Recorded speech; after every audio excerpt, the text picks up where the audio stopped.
Hey guys, welcome back to my channel, and in today's video I'm going to be talking about the most important things to know before doing the big chop. And if you're not too sure what big chopping is, it is the process of cutting off all your hair, usually from damage. So if you have heat damage, chemical damage, color damage, but some people do it from having healthier hair. You only have new growth left from cutting that hair off. So if you are interested in knowing what to consider or the things to know before doing the big chop, then just keep on watching this video.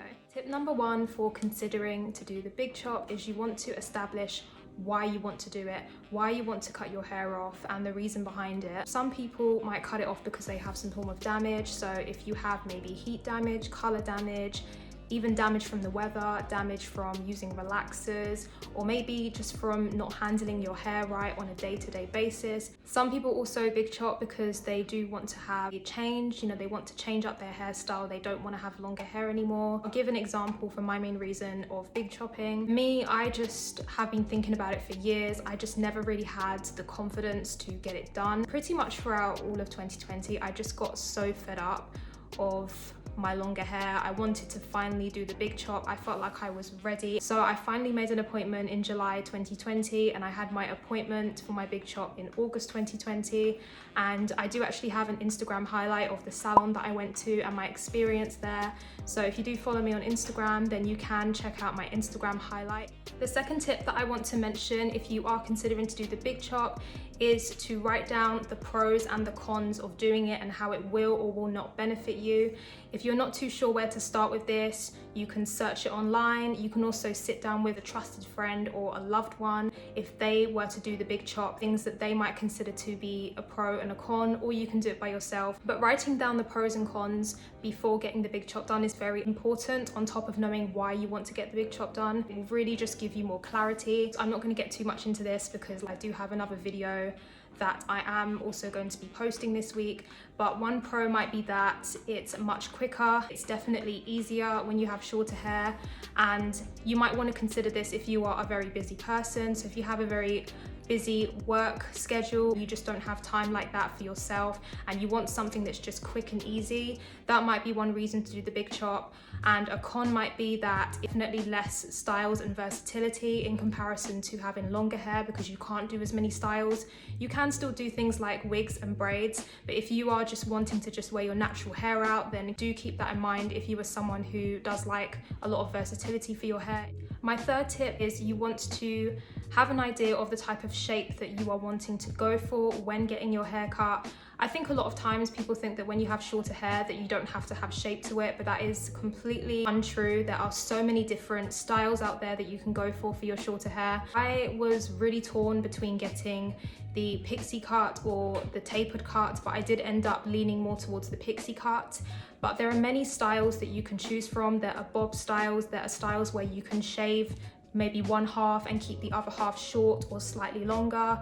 There are tapered cuts, there are pixie cuts, there are things in between that. So there really is a lot of options out there. And that brings me into where you can find inspiration. And one of the best places that I always suggest for inspiration for anything is to look on Pinterest. If you don't have a Pinterest account, I highly recommend that you make one today, because it really is amazing. You just make an account and then you go to the search tab. Once you go to the search tab, you can search in keywords such as short curly hair, short natural hair, even type in big chopped hair. If you are going for a certain style, you want to type in words like tapered cut, pixie cut, and make sure that you also add curls or natural hair at the end. And that will just ensure that your search results are more refined to what you're looking for. And then once the search results have come up, there will be lots of different options. So from there, you can just click on the photo that you're interested in, long press on it if you are on a phone. If you are on a computer, there should be 3 dots and it will tell you to save the image, and you can actually make a board.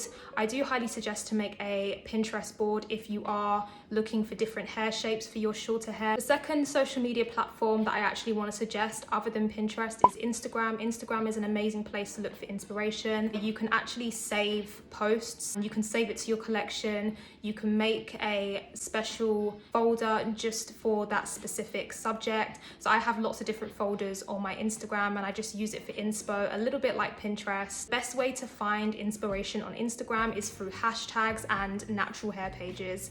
Now, one of the biggest hair pages that I would suggest if you are thinking about shorter hairstyles is to check out The Cut Life. The Cut Life is an amazing Instagram page. Have lots of different inspiration and pictures from all different Instagram accounts. Many pictures of people from curly, kinky, coily, wavy, and even relaxed hair and heat styled hair and all the different short hairstyles that people have. Also have videos of people getting their big chop process done, and it's just very inspiring. Other than looking at hair accounts, you want to make sure that you are checking out the hashtags because you can find so much inspiration from those. So what I would suggest to start with is to look at hashtags such as short natural hair, short curly hair, or even look at hair salons on Instagram that cater more towards big chopping hair or that are known to do big chops.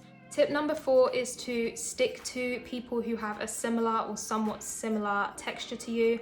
And the reason why I say that is just because when you do get your big chop done, if you've saved a picture of someone who, for example, has wavier hair and you have more of a tighter texture, your hair may not look the same when you actually get the big chop done. Therefore, you might feel a little bit disappointed if it doesn't turn out the way you want it to. If you don't know what your natural curl texture is, because maybe you're relaxed or you're transitioning, save a selection of different curl textures just so you have some sort of inspiration. I do want to say it's very important to remember that just because you have a similar texture to somebody else, or even if your hair looks similar to someone else's, everyone's hair is different. So therefore you have your own texture and you should completely embrace that. Love your hair for what it is and do not ever compare your hair to somebody else's curl texture, because everybody's hair is different at the end of the day, and what works for one won't work for everyone else. The 5th tip is to look for the right stylist. I cannot stress enough how looking for the right stylist can really impact how you feel about your new hair. And the reason why is because if you're having someone who is either inexperienced in doing natural or curly hair,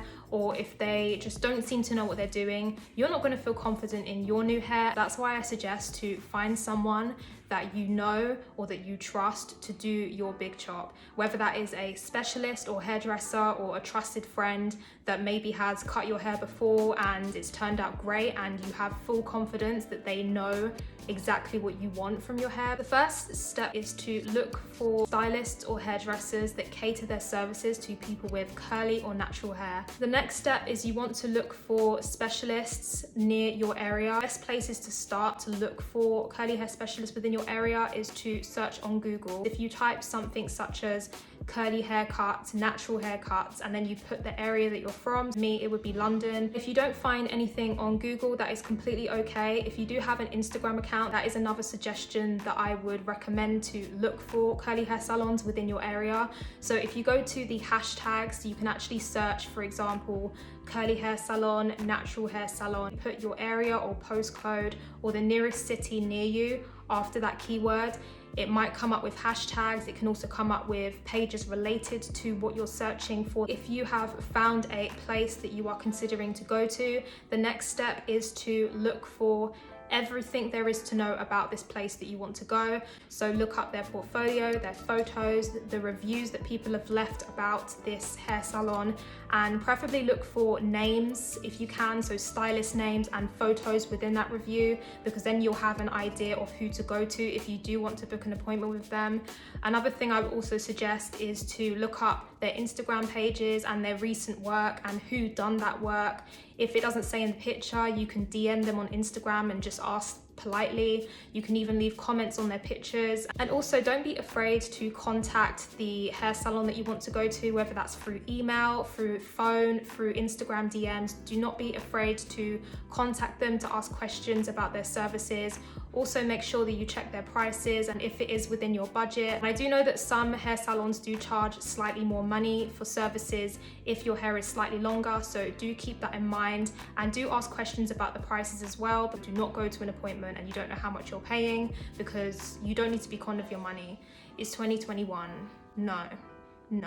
Tip number 6 is to not get too caught up on hair products and what to use, which is especially important if you are newly natural. You know, you hear all of these influencers and natural hair YouTubers talking about this product, they're talking about that product, they're talking about this release and that release, and it can just feel so overwhelming when you're new to the whole thing. So what I would suggest is to start with the basics. Start with a shampoo, conditioner, deep conditioner, a leave-in and styler. That is all you need to start your hair journey. You can even use less than that if you wanted to.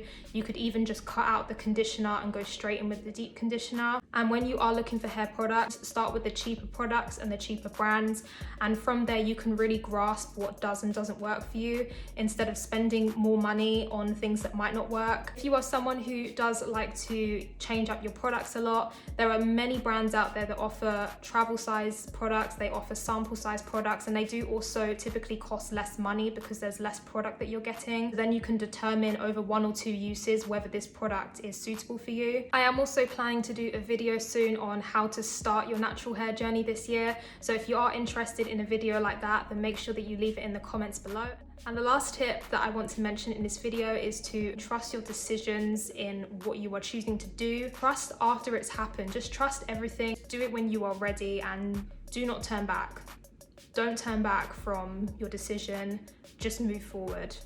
So we've come to the end of this video. If you did enjoy this video, make sure you give it a big fat thumbs up, and also comment down below if this video was helpful, and also anything that you learned from this video about things to know before doing the big chop, or even if you would add anything that I maybe didn't mention or that you would like me to clarify, make sure to leave that in the comments. Also make sure that you subscribe to my channel so that you can see more content from me in the future, and also hit the notification bell so that you can be notified when I post a new video, and I will see you in my next one.